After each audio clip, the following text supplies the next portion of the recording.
Sa gitna ng buweltahan ng China at ilang mga opisyal ng Pilipinas, nagtalaga ang Department of Foreign Affairs ng Maritime Affairs spokesperson na siyang magiging kinatawan ng posisyon ng ahensya sa usapin.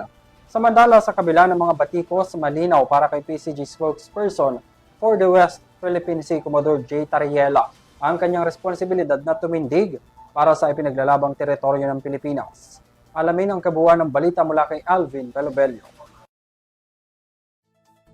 Itinalaga ng Department of Foreign Affairs ang tagapagsalita ng Maritime Affairs sa gitna ng palitan ng pahayag ng China sa pamamagitan ng Embahada ng Beijing sa Manila at mga opisyal ng pamahalaan at mga mambabatas.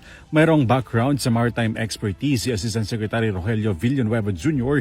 dahil nagsilbi siyang Philippine Navy at Philippine Coast Guard bago lumipat sa DFA. Sa kabila ng mas lumalalang sigalot pagdating sa maritime dispute, partikular na sa West Philippine Sea, nanindigan ng Department of Foreign Affairs sa pagtalima sa mga international rules-based order gaya ng 2016 Arbitration Award at UN Convention on the Law of the Sea, UNCLOS. The DFA has consistently led efforts to uphold Philippines' sovereignty, sovereign rights, and jurisdiction while calling out infringements.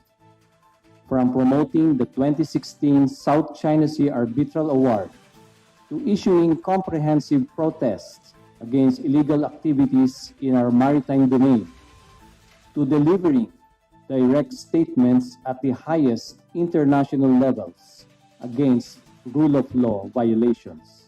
Kabilang sa mga saklaw ni ASEC Villanueva ang pagsasapinal ng Code of Conduct in the South China Sea na inaasahan ng Pilipinas na matatapos bunsod ng naging konsultasyon sa pagitan ng mga senior officials ng DFA at ng Beijing sa sidelines ng ASEAN nitong Enero sa Cebu City, maging ang patuloy na pagtindig ng Pilipinas sa pagiging agresibo at ilegal na panghihimasok ng mga barko ng China sa West Philippine Sea. This framework has advanced our West Philippine Sea objectives, exemplified by the provisional understanding on resupplying BRP Sierra Madre at Ayungin Shoal. Effective diplomacy has also opened pathways for cooperation in critical areas, from Coast Guard communications to ocean meteorology. Ayon naman kay DFA spokesperson Angelica Escalona, mas kinakailangan niya ng maritime expertise sa mas technical na paraan kaya't ay talaga ang tagapagsalita ng Maritime Affairs ng DFA. Nang tanungin naman kung bakit natuon sa gitna ng palitan ng public statements sa pagitan ng mga mababatas at ng mga government officials at ng Chinese Embassy ang pagtatalaga kay Villanueva, ito ang naging sagot ni Escalona. We want to give this the importance it deserves. How we advance Philippine interests in the maritime domain.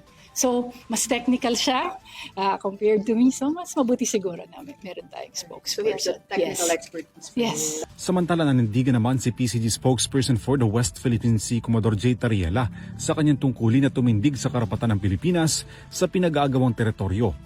Ito ang sagot ng opisyal sa batikos ng ilang mambabatas patungkol sa pagtindig ni Tariela sa West Philippine Sea.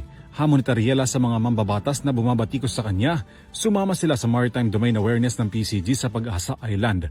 Binigyan din naman ni Filipinos Do Not Yield Movement Chairman Emeritus Dr. Jose Antonio Guisha ang naging pahayag ng Pangulo na walang katiting na teritoryo ang isusuko ng Pilipinas. Ani Guisha, hindi raw dapat palagpasin ang pag-atake sa mga opisyal ng pamahalaan na nagtatanggol sa karapatan ng Pilipinas sa WPS dahil isaan niya ang uri ng pagsuko ang pagpapahina sa mga institusyong nagtatanggol sa soberanya ng Pilipinas. Sabi naman ng Palasyo ng Malacanang, wala sa estado ng giyera ang bansa at nanindigan sa freedom of expression.